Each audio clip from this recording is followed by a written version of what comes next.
Welcome to Stockwatch with me, Ndawuleng Lechela. And joining me to unpack your stock-related questions today are Zwelakhe Mnguni from Benguela Global Fund Managers and Martin Smith from Anchor Capital. Be sure to send your questions through via email to stockwatch@bdtv.co.za, via SMS on 41392 or on X at Business Day TV using the hashtag StockwatchGents. Thank you so much for your time this evening. So like it's just making it in the nick of time. I'm going to start. I'm going to start. Sitting here before. You were sitting here before. I didn't see you, so I have no proof. I saw him. I saw him. Thank you, Martin. All right. Let's get started. I'm going to start with you, Zwelakhe. I'm looking at earnings out of the U.S. Walmart, right? It's beat on its top and bottom line. A lot of gains from its e-commerce unit as well. I think sales over in that unit in the U.S. jumped over 20%. Let's just get your read on those numbers and what it suggests about spending over the holiday period. Yeah, look, I think the numbers were actually quite good. I think better than expected, but I think it's also, there's been a lot of concern around the consumer in the US. Yes. And it looks like they did come out better than what the market was expecting in terms of their sales and also in terms of their earnings. I think the e-commerce strategy seems to be taking a foothold. We don't know how far they can go. I mean, they still have to challenge the likes of Amazon. But yes, I do think that these are companies that had been abandoned by the market. And I think we are seeing a reaction to the results that perhaps suggest that the market had overlooked the prospects or at least improvements in performance. And you know, as we were seeing that rotation out of those tech stocks, the companies like your Coca-Cola, your McDonald's, your Walmart were poised to gain on the back of that. Let's get your take around those earnings. The outlook, however, didn't come through as investors had anticipated. What's behind that? Are we seeing concerns around, of course, what Zwelakhe mentioned there, that resilient story around the U.S. consumer, which may be under pressure? I mean, you even look at the last retail sales numbers where growth was muted. Yeah, absolutely. I mean, it's the U.S. consumer is obviously very important from a U.S. economic perspective. Kind of 60 to 70% of the U.S. GDP is based on what the consumer does. So it is very, very, very important for them. And look, at least it seems like they are more resilient than some kind of market participants had feared, kind of coming through in these numbers. And I think, like you guys mentioned, there's this whole thing about AI stocks and software stocks and growth stocks, but there's this whole other part of the market that we're forgetting, and you can pick up some really interesting longer term stocks that are good companies that are going to grow nicely and kind of a bit more steady eddy, and you don't get caught up in the kind of big volatilities and the big moves of some of these AI software. Again, that whole theme that plays out, that seesaw theme that seems to be playing out over the last kind of weeks and months. And I think this is another one, like you mentioned, Coca-Cola. Another one that's kind of in that same kind of forgotten space a little bit is Ferrari, which is one that we really like at Anchor Capital. Also like a great company. I mean, the order book is kind of sold out for the next 2 years. I mean, unbelievable business, but just, again, lesser loved part of the market. And I just think there's all of these kind of under the kind of top echelon of companies, things that are interesting and one that you've got to kind of keep an eye out for. And I think it really is a bottom-up stock picking market at the moment. Let's zoom in further on that, right? Looking at some of these defense stocks that some investors are picking up on the back of, you know, the sell-off within AI, within the tech sector, Zwelakhe. Look, I think the defense stocks have benefited immensely over the last, say, 5 years. I mean, if you do longer term charts, I mean, they have struggled under stable conditions in the geopolitics. So I think the last geopolitics have boosted them, primarily because the budgets are being boosted by Europe, by the US, and the US is going to spend 1.5 trillion now on defense, and that's what they proposed. It's not yet signed. But it just gives you an indication of what potentially these companies could get. I think they did run ahead of themselves for a while and they pulled back. But we are seeing a bit of a turnaround again now that the threats are being made afresh. Okay, coming back home, all that glitters seems to be gold, Martin. Miners have, of course, been delivering strong results, benefiting from the higher metal, the higher price for the gold metal. Goldfields, one of those counters, profits surging. Shareholders smiling all the way to the bank as well. The miner upping its dividends, announcing a share buyback as well. The last time I checked, that share price ticking lower. Is this off the back of just downbeat sentiment within markets today and has nothing to do with the numbers we got out? Look, I think you've seen a little bit of retracement from the gold counters and I think precious metals in general kind of post that big sell-off we had, I think, what was it, 2-3 Fridays ago when gold was down 20 and silver was down 30. So you've seen a little bit of kind of circumspect trading with those counters since then. But I think what holds true is you've got the underlying commodities, so in this instance gold, but then you've also got the kind of miners which are hedged and a little bit more kind of geared from those prices. So as long as these prices stay where they are, even if it comes off a little bit from a gold price perspective, they still are printing money and are very, very cash flow generative at these levels. So I think the way to play it is to go into these kind of underlying miners if you still want to play this game of the gold story, because they still are very, very cash flow positive in this type of environment. And like you mentioned, you've got dividends being up there, also special divvy out of them as well, share buyback. So we are potentially getting close to the top. I'm not going to call it on live TV, but I mean, there's an expression of kind of dancing a little close to the door, which I think you probably need to do, because just as quickly as they can go up and are geared to the upside on what these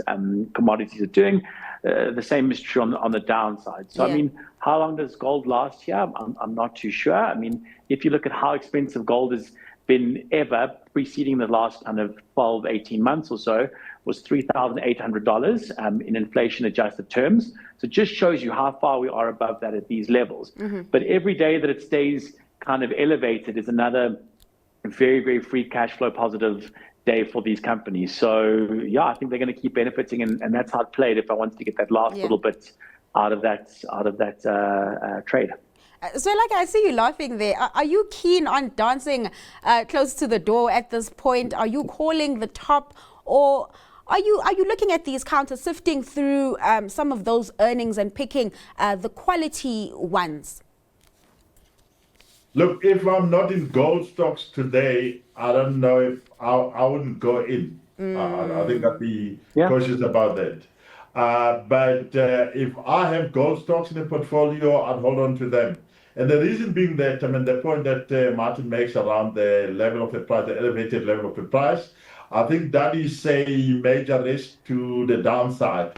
There is obviously a short-term benefit of holding the gold stocks in that you could see things spiral out of control in the Middle East. The gold stocks would probably be the beneficiaries of that kind of thing, together with the defense stocks. So I do think that, I mean, Goldfields is looking good. They're ramping up production at Salares Norte.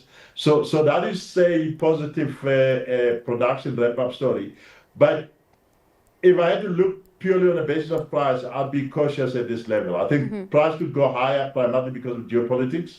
But I think for the dollar debasement, I think we've done most of the gains so far.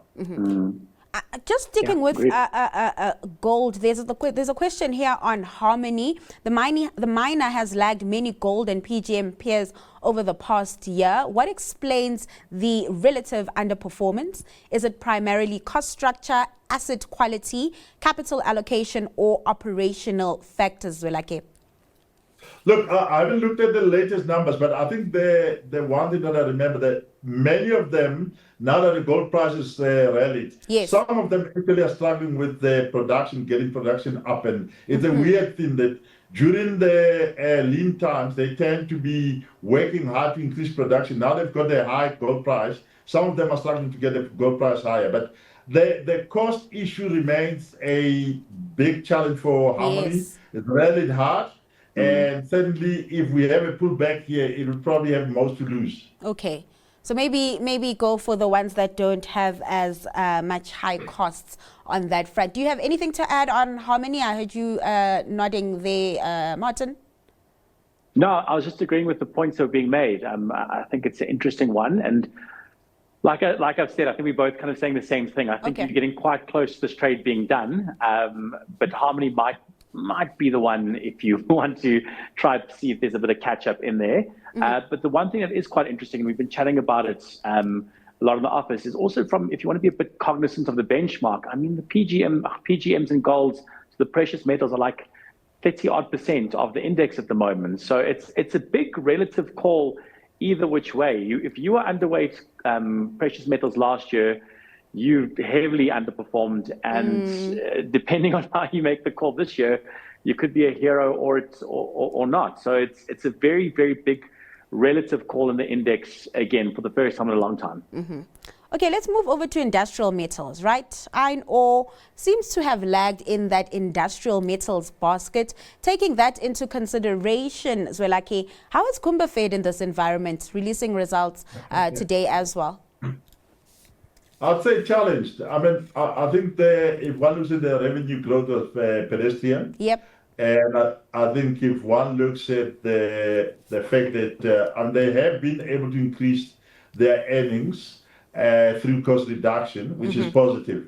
But I think the days of seeing a $150 iron ore price might be behind us for a while, primarily because China's property sector, which was a major driver in terms of consumption of steel and metal-related stuff, has actually now been in trouble for the last 2-3 years. So that affects the demand, or at least the base demand, as I call it, that was supporting the iron ore price. So until we see an improvement in a different region of the property sector or construction sector or the big infrastructure projects, I think the iron ore price will remain under pressure. So Kumba is doing well operationally, or at least they're doing their best, but I don't think it's you're gonna get any kicker from here. You get good dividends from them. Prices under pressure, but what we are seeing is really operational efficiencies coming out of Kumba Iron Ore, and that of course helping it boost its bottom line. Your views around those numbers, and I guess outlook for earnings moving forward, because how much more fat can you trim? I mean, that's the question, right? And I hate to just always agree with the comments that were made before, but yeah, I think it's one where how much more do you think this iron ore, how much do you think this iron ore price can kind of tick up from here? What will be the drivers of it? Not as exciting for me as kind of other metals. I think if we look at our commodity exposure, we prefer things like copper, I think is a kind of our big play. So yes, operationally they're doing well, cut down costs, which is great. But you obviously need the underlying commodities to kind of also do their thing. So yeah, not one that I'm particularly excited about. And again, shareholders have done decently from it. I know they were a little bit disappointed today because the dividend was cut. Everything else was fine in the results. The dividend was cut a little bit. So you saw that share price come from about 4.5% the last time I looked. But ultimately, yeah, I think it's one that we're happy to kind of be on the sidelines for now. Picking up on what you've just said there, let's look at BHP's numbers that were out earlier this week. We did see copper really powering through, even in terms of production, beating the iron ore production for the first time, I think, in years. Talk to me about that and what we're seeing playing out within the copper market, particularly when it comes to consolidation, right? It seems like the comments out of BHP seemed like it was going to start looking in, start prioritizing organic growth, Martin. Yeah, absolutely. I mean, we also very well aware of kind of corporate actions and the Anglo's story as well there. But I mean, like you said, copper, I think, is the metal of the future. It's a green metal, and as the world kind of transitions thematically in that kind of direction, it's obviously going to suit them well from a kind of mix of assets that they have kind of post acquisitions as well. So I think they're on a nice footing. Again, it's probably not my preferred pick, but it's definitely, I think, a little higher than Kumba for me. But again, I think they're exposing themselves to the right things. They're looking for the right types of growth. And obviously, I think the acquisition side of things from last year have all kind of been bedded down as well. So I think also cuts a little bit of the noise out of things. So yeah, I think a decent footing for them to be on. And I think shareholders have been very, very handsomely rewarded over the last 12 months. Just your views around that, Zwelakhe. Do you think we're going to still see mega deals within that segment? We did see the Rio Tinto Glencore deal falling through. As mentioned there, BHP saying it's looking inside, looking at organic growth. Glencore did mention that they are still open to some M&A activity. Your thoughts around that? Look, I do think that they probably have to do deals to kind of extract some efficiencies. But I think some of the players, I mean, if we take, for example, Kumba, we take BHP, we take Rio Tinto, they're probably highly concentrated in iron ore more than anything else. And Kumba is a single commodity business. So you end up with, even if you try and consolidate, you're still gonna battle to dilute the iron ore down. So they will be looking for deals. I believe that deals are the right things to do to try and reallocate capital. But I'll probably go take a Glencore on my own rather than trying to hope that these guys will do some deals. What about Anglo, right? They just sealed that Anglo Tech deal as well, Martin. Yeah, I mean, Anglo is also one that we really like across our business, given, again, their kind of mix of assets. Obviously, they went through a bit of a restructuring phase in the last, maybe 18 odd months or so. And again, trying to position themselves kind of to be, again, playing in the thematic commodities of the future and more in the kind of clean space. So I think they've done well. And it's one that's been a core holding of ours in the kind of commodity space for a very long time and continues to be a core holding across our clients. All right, let's move over to the construction sector, an industry poised to make gains on infrastructure spend.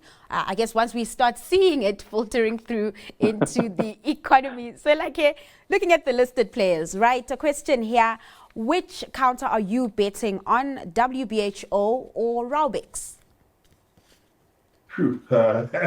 So I'd probably go with Raubex because I think they've got a far more diversified portfolio of businesses within the sector. I mean, the road and civils business, I think for me, is something that remains probably something that is urgent, and they've got a very good customer in Sunral.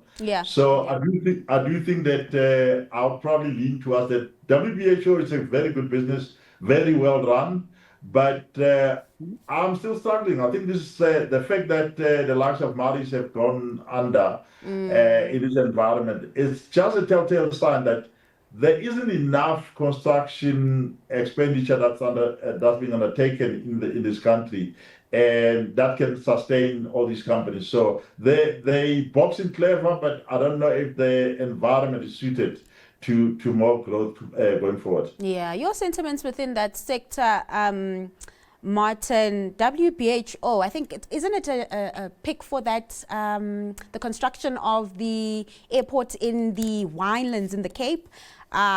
Your sentiments around that seems like, some work coming through. Raubex, of course, as Zwelakhe said, is really benefiting on the back of those Sunral contracts. Also, looking to let go of Bauba as well.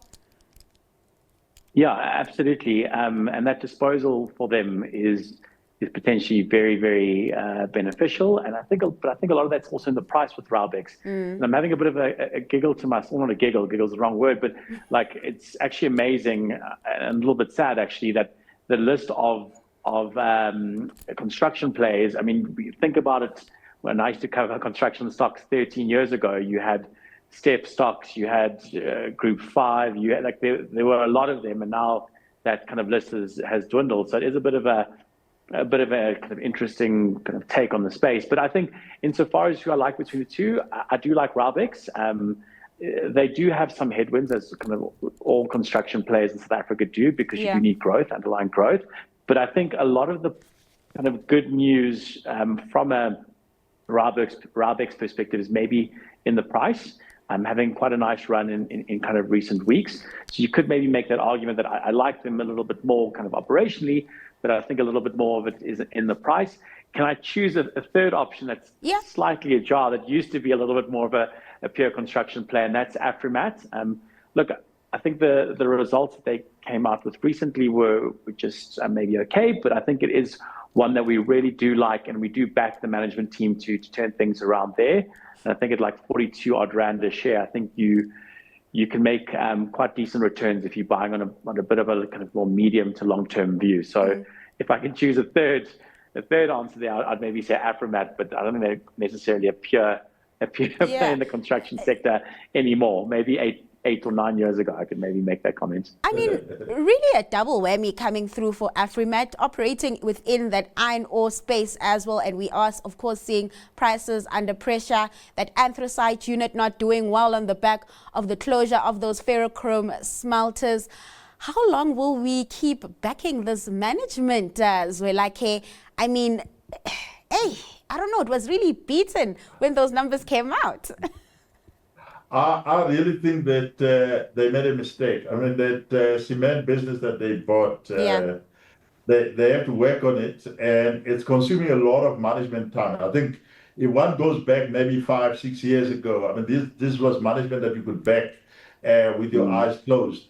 And I think the diversification strategies, I think maybe the timing of the diversification strategies, if I could qualify it that way, that has also played a negative role, and I'd be skeptical about Afrimat. I think there's lots of upside, but there's also a lot of execution risks on the table. Okay. Yeah, fair point.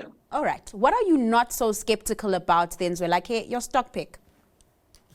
I'd go with Absa. I still think that there is potential for Kenny Fitter, the new CEO, is no longer new.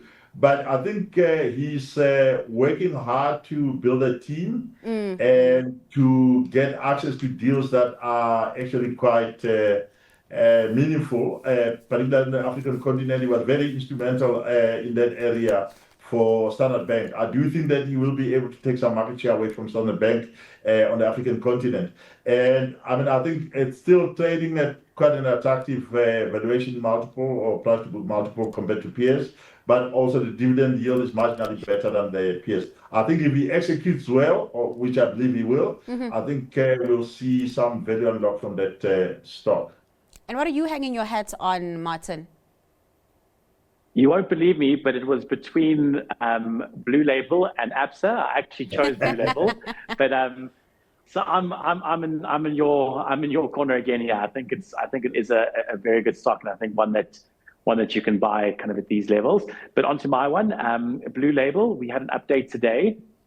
Look, it's still a little bit tricky to kind of go through the numbers because you've got all these adjustments and SALC and all of these things. But I think if you look at the kind of core underlying business, it is now kind of doing its own thing. It's growing. It's a good management team, incredibly cheap valuation-wise.